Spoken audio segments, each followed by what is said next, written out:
Welcome viewers. I'm going to be sort of doing a bit of a setup of using the Xencelabs Medium Tablet Bundle and just sort of go through the steps as to what this thing actually has. It's really quite awesome. Xencelabs did approach me actually and asked if I wanted to do a review on it. And now I guess most of you sort of know me from my gaming videos, but my actual day job and the job I've been doing for, God, it must be close to 40 years now, closing in on 40 years anyway, is as a commercial artist, a graphic artist. And so I use a tablet every single day. So I'm very used to using tablets, and I prefer these pen tablets rather than the screen tablets. So so what you're seeing on screen here is actually the setup for the Xencelabs product for their medium tablet bundle. And really, it's a beautiful product. I've got to sort of say right off the cuff, I was really impressed when I sort of opened it all up and had a look at it. And you can sort of see the look of it sort of in here on the actual screen itself. You know, the different components you do get with it. In one sense, the packaging was quite minimalistic, but it's really well done in terms of the actual product. The product is really secure, really solid, very responsive. It was one of those things I was very interested to sort of try the Xencelabs product when they did approach me. But it was one of those things also when I was thinking, well, you know, I really am quite happy with the tablet that I've got because it served me well over many years. But there's been a few things with it that I haven't really particularly liked. Like it takes up a massive amount of real estate on my desktop when I am sort of going to go and use it. Just slightly larger drawing area. But to be honest, there's another thing. I haven't really noticed any real big difference in my approach. I haven't felt like I needed to be drawing on a bigger surface than what the Xencelabs tablet actually does provide. The Xencelabs, you can sort of see in through here, it's only about like sort of 25 millimeters in from the edges and maybe sort of 40 millimeters in from the top and maybe 35-ish from the bottom, I would guess, into that actual drawing area that you sort of see in the middle there. In fact, if I go to the pen tablet, yeah, you can sort of see it in through there. So I was leaning further forward when I was actually using it. So, and I would actually get fatigued. My shoulder would get fatigued after I was using it because I was holding my hand out further than what was comfortable. And I haven't noticed that with the Xencelabs tablet. So I'm sort of closer to where I'm sitting with the Xencelabs tablet. It's smaller, like a lot smaller in terms of the real estate on the desk. But as I say, the drawing area is not quite as big as the Intuos, but is damn close, and I really haven't noticed any real difference in terms of how that sort of impacted. Now, having said that, I actually have two tablets, so two Wacom tablets. I've got my desktop version, which is a large tablet, and then I've got like a traveling version, which is just like a little sort of 6-inch sort of active area tablet that I used to use for my laptops, but I found that it was really cumbersome to then go and meet it with a client. So I like to sort of then use like a pen or pencil type approach, because that's what I grew up with basically. When I first sort of started, I started just before computers really took over, and so I was trained in the traditional method. So I was trained, basically I was an art director and then a creative director in advertising agencies.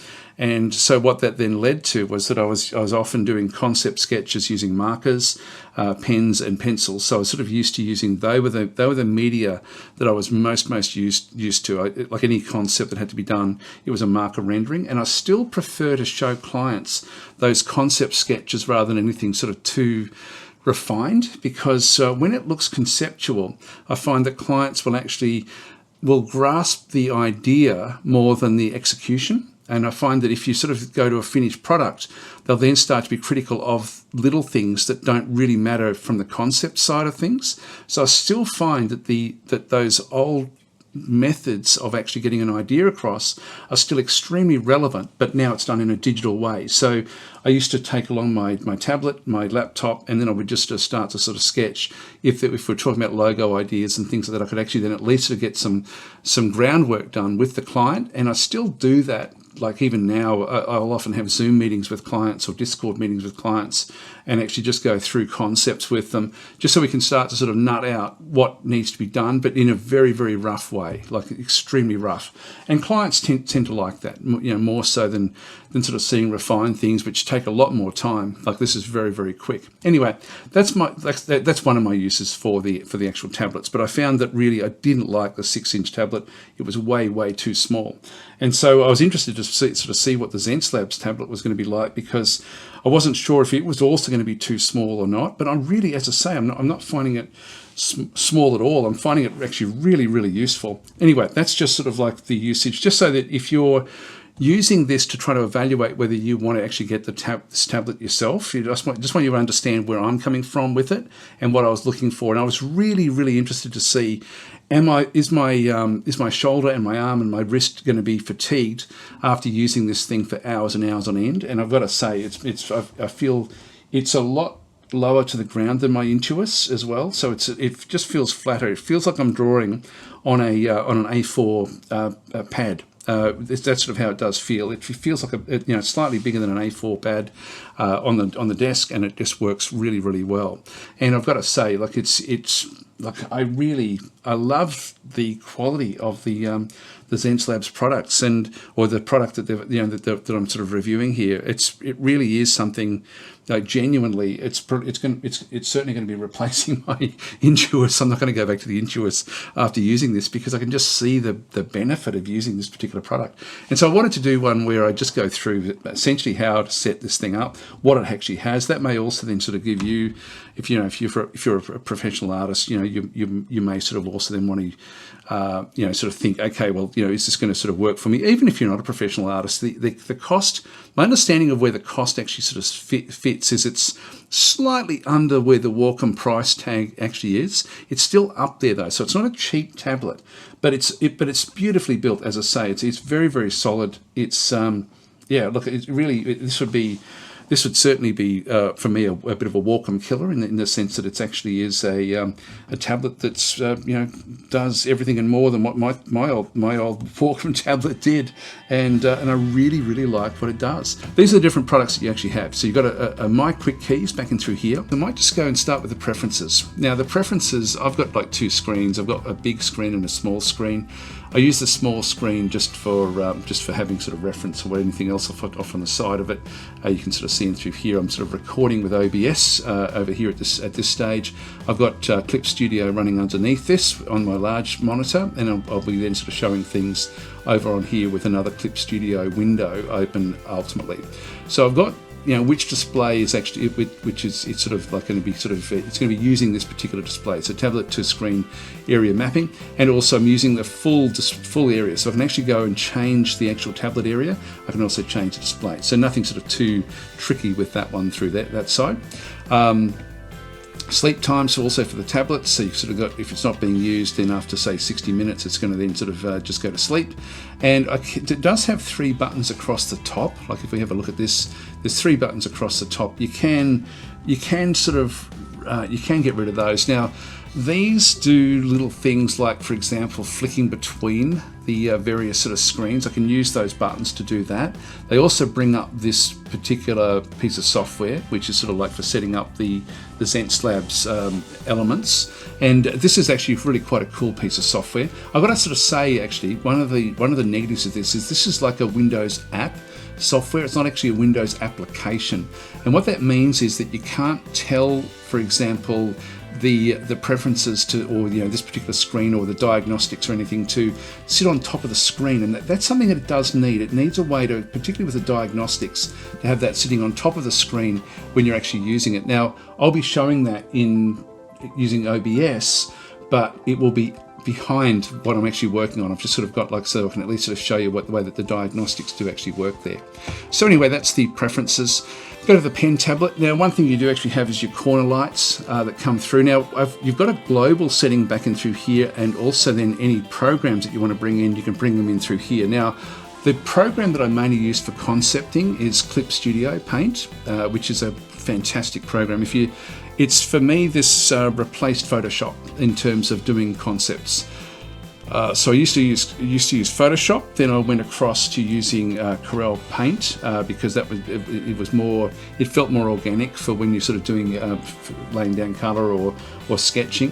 From there I went to ArtRage. From there I went to Clip Studio, I think, and I've sort of tried a fair few of them as well. Like there's a lot of different programs around, And so you can set the tablet up to respond to each one of the programs that you actually have. And so you've got like a global one, and then you've got the Clip Studio. Now I'm going to be using Clip Studio in this instance. To add other programs, you just go back in through. Now I use a lot of different programs, so I'm not sure if they'll sort of show. I think if you have them running, they'll actually then sort of show up. But in this case, I don't actually have the other ones in there. But if I was using them, I'll just cancel that one. If I was using the different programs, I would then be able to bring them in. Now, I will be setting them up for Photoshop. I'll be setting it up for Illustrator. I'll be setting it up for ArtRage. Probably I don't use ArtRage very much. I tend to just do everything now in Clip Studio. But Clip Studio is my main sketching program. So this is the one that I think will sort of show off the tablet better than the others. I use Illustrator enormously for doing any of the actual high-end graphic work that has to be scalable, and so I tend to bring a lot of things back into Illustrator to use the vectors from Illustrator.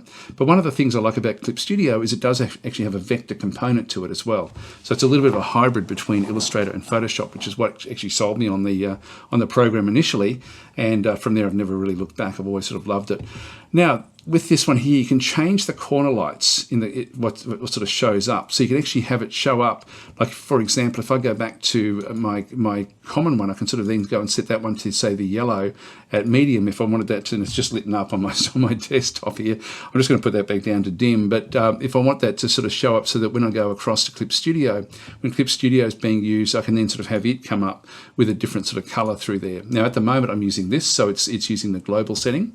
But this is for Clip Studio. This is actually now going to be anything I do is an override for Clip Studio and for any other programs that we then sort of add to this as well. And so you've then got things like, for example, the left button gives you the launch settings, middle button allows you to then adjust pressure, and right button is then switch display. But you can change these things. Like, you can actually go in and you've got so many different things that you can do in here. I'll talk about these when we go and set up the Clip Studio quick keys, and so I'll sort of show how that sort of does work. But this is again, it's just a nice little way of doing things. Now, you can use Windows Ink, or you can decide not to use Windows Ink. One thing I found in the globals was that I needed to turn this off to get the cursor to work on the desktop. So I've sort of turned this off for my global, but I've kept it on for my Clip Studio Paint. So Windows Ink is a way, if you do have a Wacom tablet, if it's using Windows Ink, that you can have multiple things using Windows Ink. So I've actually now turned off my Wacom tablet. I've sort of disabled the services that for the Wacom services at this point in time while I'm testing this all out.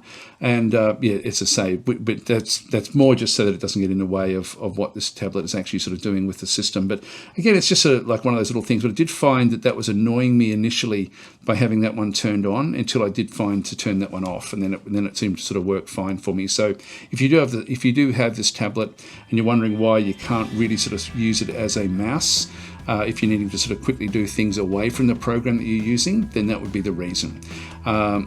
So for me anyway, that was the reason. I'll just go back to the Clip Studio Paint. Now the 3-button mouse, 3-button pen, and the thin pen.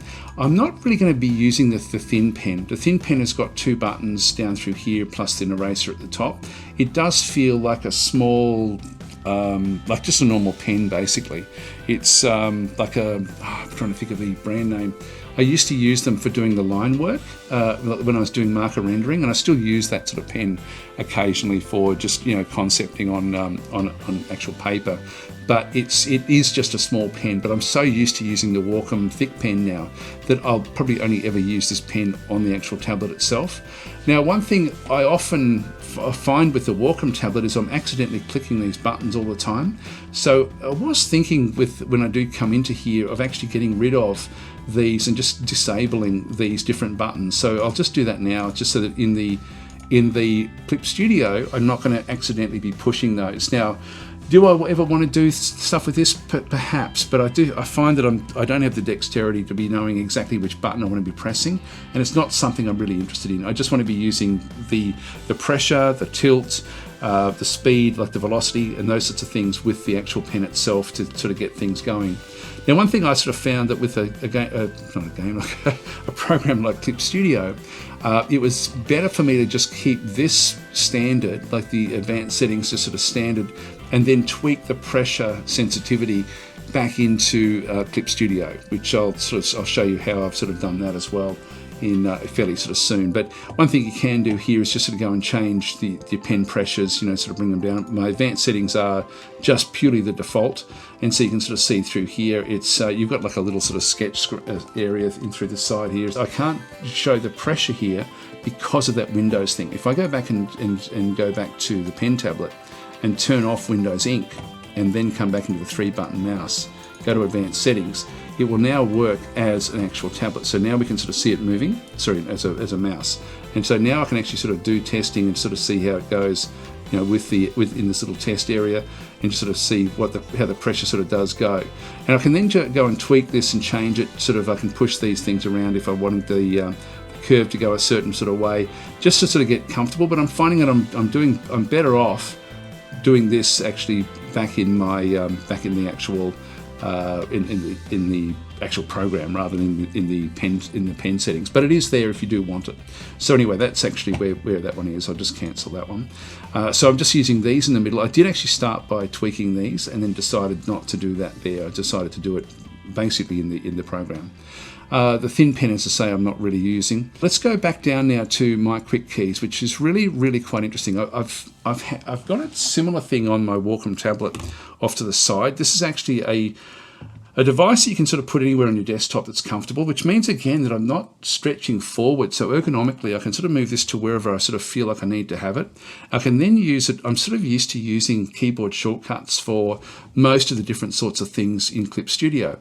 So I've always, like with my tablet, I used to have to put my keyboard way to the top of the screen, above where the tablet was, or to the top of the desktop, literally run underneath my monitor. So my left hand was always leaning right out over the top of my drawing area, using the quick keys in that sort of capacity, and then I was using the tablet as well, leaning forward. So I was finding that my shoulders and ergonomically I was getting fatigued, quite. I mean, I could do hours and hours, but it would then I would then find that I would suffer for it. Like I would have like a really sort of stiff back or stiff shoulders. My wife at times used to sort of couldn't believe just how tough the muscles, how tight they would get after I'd done a lot of illustration, and that was all from leaning forward. So this is quite cool because you can sort of set this up wherever you feel like actually having it, so it doesn't have to get in your way. And what it is, it's really quite small. It's basically it's about maybe around about say 200 millimeters wide. It's maybe not even that wide. Maybe maybe 150, 160 millimeters wide would be the actual thing itself. And what it does is it's got like different sorts of settings. And with Clip Studio, I was surprised to sort of see it came in with what it thought you really wanted to sort of then be using. So it's sort of got like what it considers to be the optimum quick keys. Now these aren't what I would like to have, but these are what it had. So rather than sort of go and chop and change things, what I think I'll do is I'll set up what my preferences would be using Clip Studio. And of course, different sort of usage sets. Now I set one up just called Draw 2, and I've reset this, but you can rename this as well. So if I just go to Options, I then go to Enable Draw 2, and I can then sort of go back and I just renamed this. So rename Draw 2. That was just Set B, was basically what the name was there before. Again, like you can set up. You might have something like, for example, if you're using Photoshop. Like my usage for Photoshop is now really just down to photo manipulation, and so you may actually have like a different set of keys that you want for doing illustration as opposed to photo manipulation, as an example. So you can sort of reset your different keys. Now, I'll leave the undo the way that is. One thing I do like to make use of is a double tap, like a double click. And so, for example, if I'm in Clip Studio and wanting to sort of open up the palette from the color that I'm using, I'll often go and double click it. And I didn't really think about it, but most of the time what I was doing was I was using the pen. I would then put that down, go to the mouse, go across, double click the palette, pick everything with the mouse, and then come back with the pen again. And so it's not very efficient. This is with the Intuos, just the way that my workflow was. And I never really thought about it much until I started sort of looking at this particular product. So how can I make use of that where I'm not using, because it's very hard to do a double click with a pen and not move. And so, it's frustrating to sort of do that.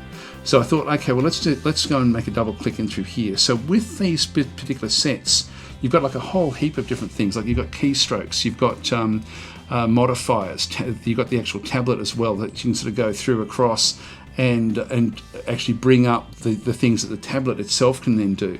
Navigation, you can sort of see in through here, zoom in, zoom out. Now, you can see also through here the dial click sequence has got different modes. The first mode is zoom, which has got like a sort of like a red band around it. So when it's colored red, that's what it's going to be doing.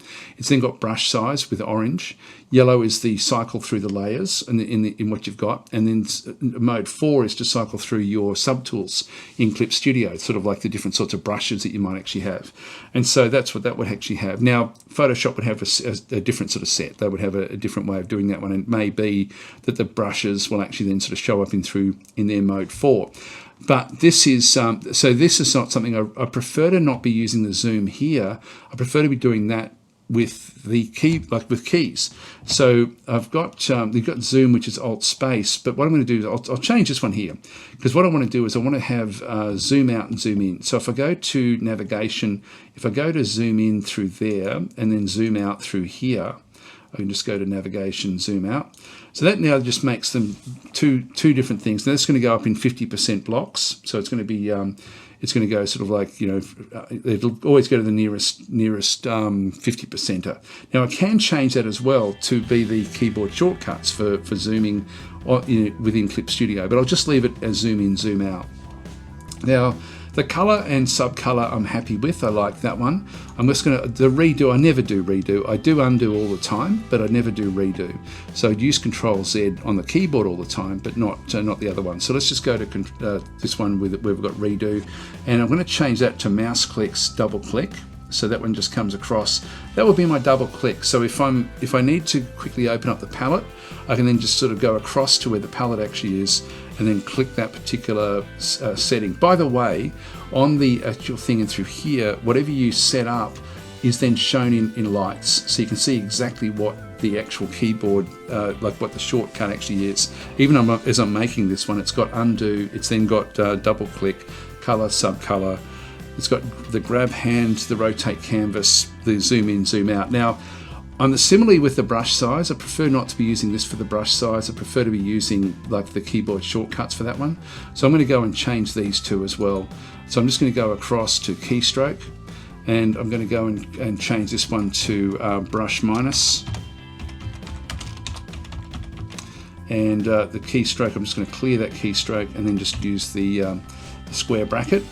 The left square bracket, and so that's now going to be brush minus, and that's now come up on my quick key and across to here as well. So I'm just going to go to keystroke.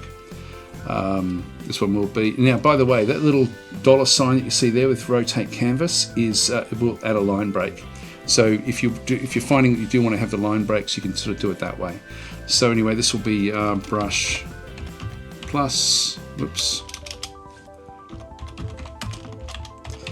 plus, and we'll just clear that one out and then just do the right bracket.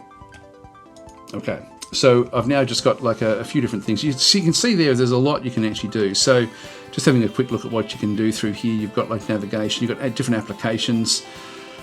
I haven't really bothered with, I don't think I'd ever bother with those. I mean, everyone's going to have a different use for the actual tablet itself, so there's a lot you can do through here. Even with, you can sort of set it up so you can quickly go to an eraser.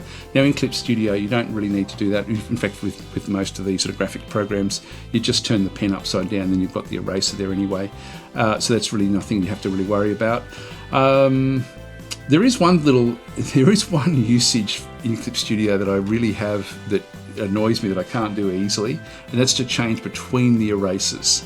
Now what I might do is I'll probably end up using the subtool mode as my actual default mode, or the mode that I go to. In fact, I've got that turned on right now. I can sort of see that that's got green on the on my desktop and through here. But that's all I really need to have set up to make this little quick keys thing work really, really effectively for my illustration style. So What I might do is I'll now go through and look at a few other things just with the setup, just so you can sort of get a bit of a feel for it.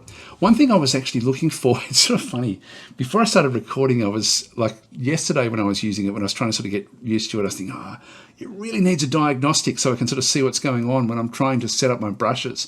Now, unfortunately, it still doesn't really work unless you've got like two monitors where you can sort of put it off to the side to have a look at it. I'll open this one up, and then we'll have a bit of a look at it, and we'll start to get into Clip Studio itself. So if I go across into the settings in through here, I can export my user keys, user settings if I want them, or import other ones if I actually have them sort of set up that way. I can reset everything to default, or I can just open up the Diagnostics. Now the Diagnostics is going to be a small little area that really just sort of shows how the pen does work. Now I prefer to be using these when I'm using, like you can sort of see when I go across there, and if I start to sort of draw, I can then get like the various the pressure, the tilt, the pen. I can then sort of invert it, so we then get it like an inverted pen status, pen code as well. So there's it just gives you basic information. Now you may or may not want this, but I think that when trying to set up like dual brushes in Clip Studio, this would actually be really handy to be able to have, but unfortunately there is no way to keep this, or not that I know of anyway. I'll just turn that, just get that away from there. There's no way to very easily sort of see that one on the actual screen itself. What I'll do though is I'll leave this one here, and I'll now go into Clip Studio and just start to sort of fiddle about and just sort of show how this sort of does work. And so I guess one of the usages that I now have for this is like I'm sort of now in Clip Studio. I've got sort of like a brush. You can see that I'm getting like a funny sort of like fan section through here.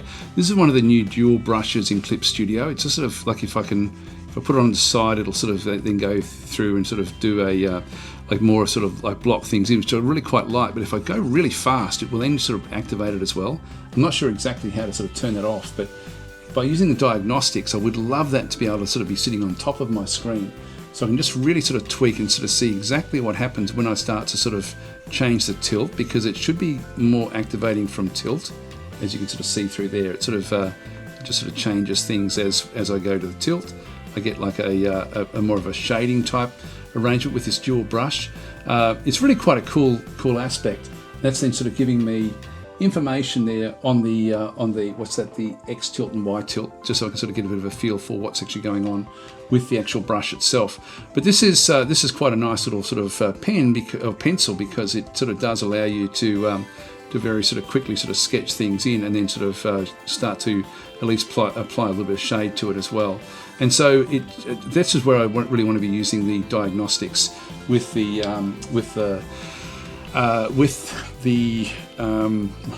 whenever I start illustrating, I just my mind goes to mush.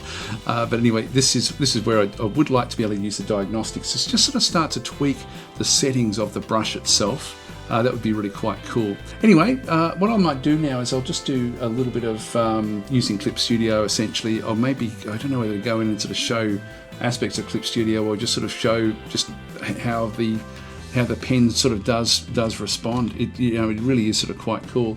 I'll get rid of the Diagnostics. We don't need that anymore. All right, so this is Clip Studio, of course. I've got all the different bits and pieces in here. I'll just go through how I set up the tablet in Clip Studio, just so you can sort of see that aspect as well. This is the top corner of Clip Studio, so I'll just sort of zoom in. So all I did really was with this was, if I just go back across, sorry, I've got different things on. If I just go to File, then I went down to Pen Pressure Settings. So I'll just bring that one across just so you can sort of see it. So this is the settings that I did want. So if I click on through here and start to sort of then draw, you'll then sort of see that it does then chop and change depending on what drawing I'm sort of then doing with it. So you can sort of just do a little bit of sort of drawing, like without taking the pen off, and then just sort of it'll then give you a setting in through there. But as I say, I quite like the feel of what I ended up with there. As far as the brushes are concerned, like this is also one of these things where the actual brushes themselves. Like I've got this Daz Pencil 2, which is sort of like a pencil. It was one of the new pencils in Clip Studio. Clip Studio's just got some more recent things that have come back through. You do actually have, so with the tool properties of this Daz Pencil 2, for example, this is it in through here. You got like your brush size, your opacity. This is the stuff that's exposed. But there is also like one of the things with this one, if I just go back into the actual subtool details, this is new in Clip Studio, or relatively new in Clip Studio, is the second brush shape. You've got like a dual brush. And so this one with this particular pencil is where we get our tilt. So we can then sort of get like this sort of shape, this shading down through the side here, as opposed to no tilt. It will then just give me the pencil. So I'm getting like two different aspects. But if I go fast at different times, it will then sort of kick into that shade mode. And this is where I did want to try to have that diagnostics open, just so I can sort of see if they are tweaking. Like this is where the diagnostic would be great if it could sit on top of the screen and sort of be like your topmost layer. So that would just be one little thing that I would love to sort of see changed. It's funny, after going fast as well and getting it to that mode, the next stroke, oh no, that one's okay. Anyway, that's it's interesting though, the way it sort of does work. So this one here is using, for example, the tilt settings back in through here. So it's just using the tilt of the brush to then start to introduce these, and the first brush as well. If we go back to ink, I think it is, or brush size, that's also then using the tilt settings in there just to sort of tweak what it actually does do. So this is where I would like to be using the diagnostics of the actual tablet itself to then try to sort of figure out the best way for that to then sort of work the way I want it to work. But as I say, it's a pretty cool sort of system in the actual Clip Studio itself. There are a few little things with this as well which don't quite do what you want it to do. Like if I draw little circles, you'll often see a little sharp edge across here, particularly with these dual brushes. When I do it, it doesn't pick up. Now that, I don't know if that's to do with the brush or not. It's not dramatically bad, but that little straight line that we're sort of seeing through there each time is just, it's funny the way it sort of does work. I don't remember seeing that with the Intuos tablet, but I think it would have been there. I probably just don't, usually when you're sort of doing sketches, you don't really notice it, but now that I've been sort of hypercritical of everything, I've just been wanting to sort of see what does go on with it. Anyway, I might just do some pencil sketching and maybe a little bit of inking and sort of see how we go, and just sort of and see how the pen actually sort of performs from there. But I thought I'd just sort of go through fairly in depth the setups and sort of how to get things sort of working with the pen itself. As I say, I'm really impressed with the overall presentation. I'm impressed with what that does actually do as far as the being able to sort of zoom in and zoom out, like everything with the quick keys. It's just really, really nice. Like, for example, just using those little quick keys now, I can sort of very quickly sort of get my brush settings so that they're a lot larger, or bring them back down so that they're back down to being sort of small again. It's very, very good. It's a very, very good system. As I say, it's something that I'm really enjoying, trying to sort of change my normal work process to not have to be leaning forward all the time. And I can see this really saving me a lot of chiropractic or sort of physiotherapy. I need to go and see physios every so often if I'm doing an awful lot of drawing. I do tend to find that I really tense up and need to sort of get someone to sort of go and loosen all that up. So I'm hoping that this tablet will be the answer, actually, which is really quite exciting for me. So anyway, I'm going to now sort of cut across and we'll do some sketching. I'll probably just sort of do this as a bit of a quick exercise. All right, so what I'll do is I might just change the paper color a little bit. This is where I can use the double click quick key by hovering over there, clicking that one. It then brings up my color settings, which I'll just drag across to here. And all I really want to do is just get like a gray, or maybe even sort of like a bluey gray sort of color. Just nothing sort of too dark, just something that's going to then sort of sit in behind, just to sort of knock the edge off the white. And that's more just for this particular sort of concept sketch that I'm sort of then working on, really, just to make it a little bit more comfortable maybe for you guys, I would think. Anyway, let's get into it. I don't really know what I want to draw just yet, so I might just sort of just start sort of just sketching a little bit, and I'm still trying to get sort of used to the different settings. You won't see it on your screen, but I'm just sort of zooming in at this stage to sort of see how we go.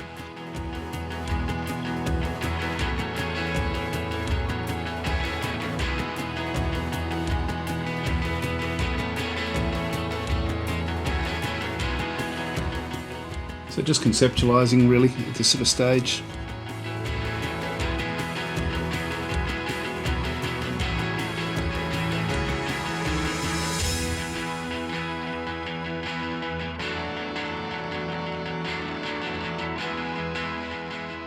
What I might do is I might actually just increase this one up, and then we can sort of work on this one a little bit.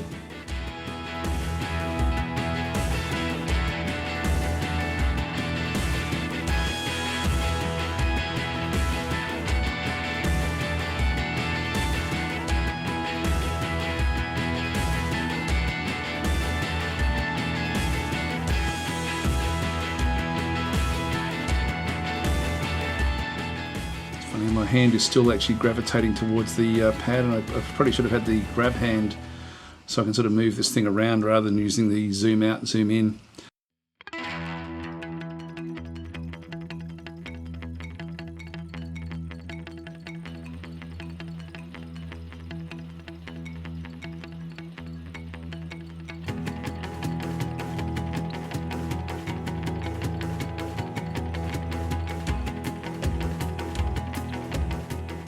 Yeah, she's way too big in the head, so I'm going to need to change that.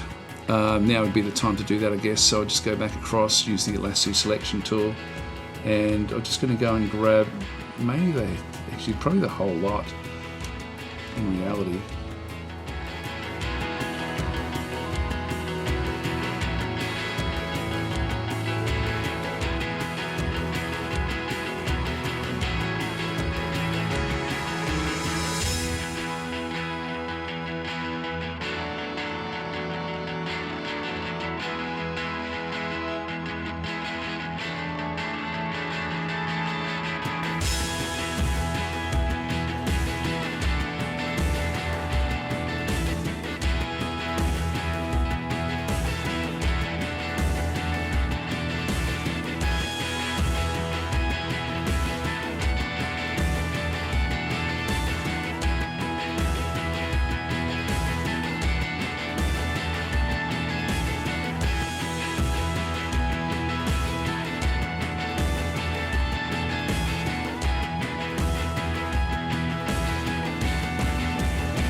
Funny down around this leg, so I might change that a little bit. It's a bit stiff through the body.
that's sort of where we are at this stage. So basic inks look like they've sort of gone in okay, which works well.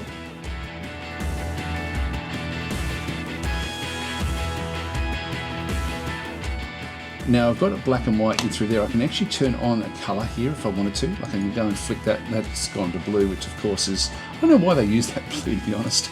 It's really such a strange colour. So it's a layer colour in through there. I can then just change this. So if I don't like black, I can then just recolour the black. So I still keep the black on here to get the depth of it, but I can actually sort of then go back in and change this to another colour. So if I sort of want like a warmish sort of like purpley type colour, for example, which may or may not be any good, I'll just throw that one on. It just softens it. So I've still got the black, I'm just overriding the actual colour there by using this setting in the actual layers. It's quite complex the way the layers work in Clip Studio. They're really quite cool. But I do like using the vector layer. Now the big thing I like using the vector layer for is this next part of it.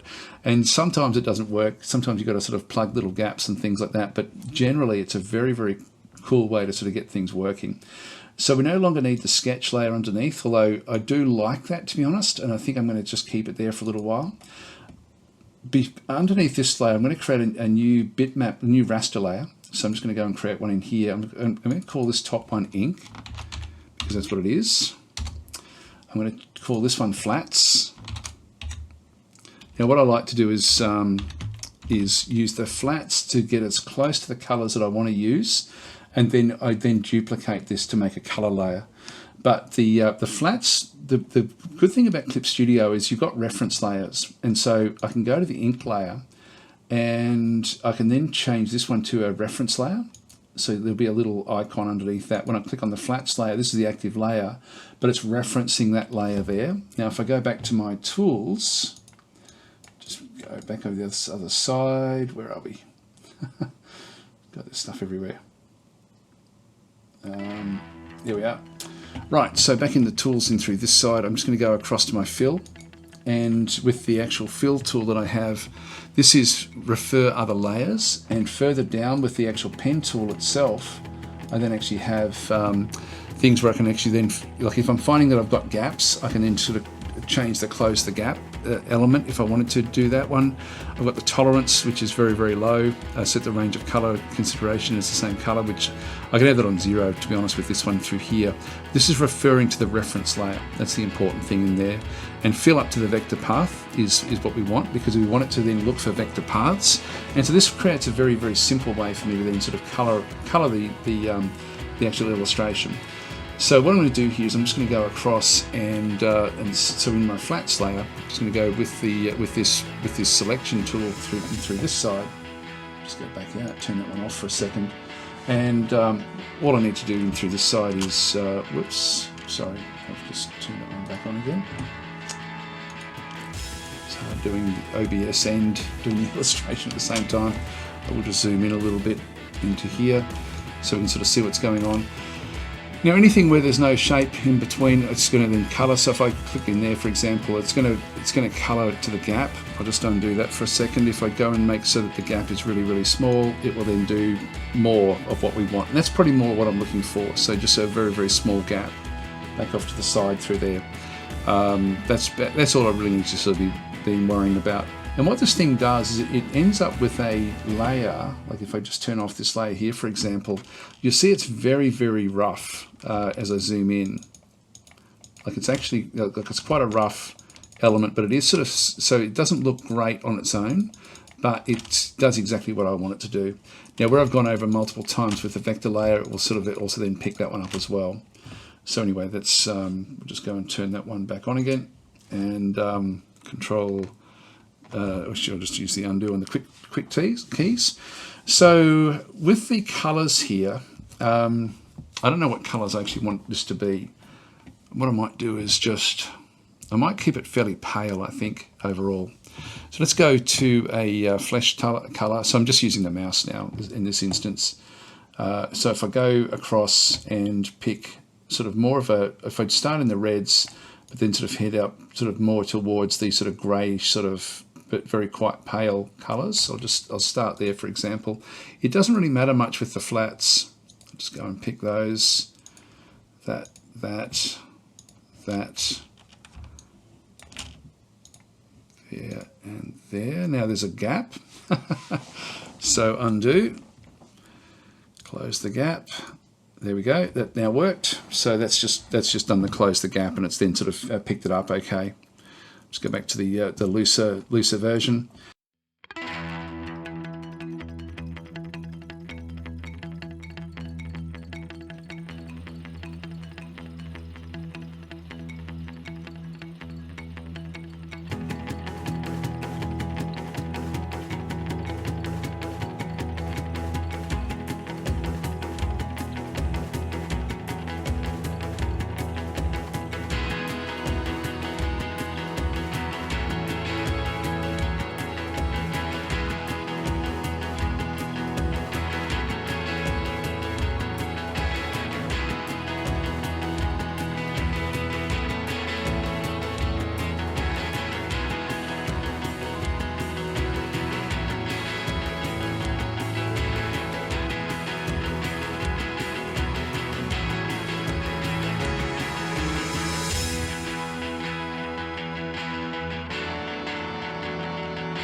I guess the other thing I can then have a look at is, do I want to keep the paper colour that I have? I quite like the look of it, but everything else is warm.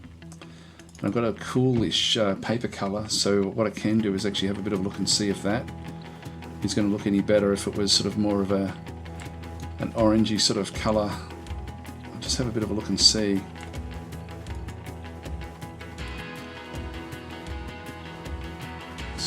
It looks good on my screen. It doesn't look good on the side screen, but it's probably not quite where it wants to be.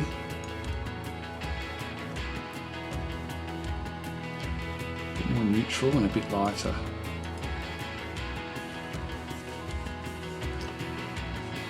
I think that looks good, actually. I think that looks good. Right, I think we're done, guys. So thanks for watching. I hope you enjoyed that. Yeah, I don't know what I'll do with this. It was just really an exercise in just playing with the tablet with an illustration, and I think it's I do like the way it's come up, actually. So I'll probably do this one as a quick sketch, but I'll probably also then release this as a full-on sort of not a review as such, but as a just how to use the tablet. So how to use the tablet, and then I guess the Clip Studio aspect as well. Thanks for watching. Hope you enjoyed that. I'll catch you next time.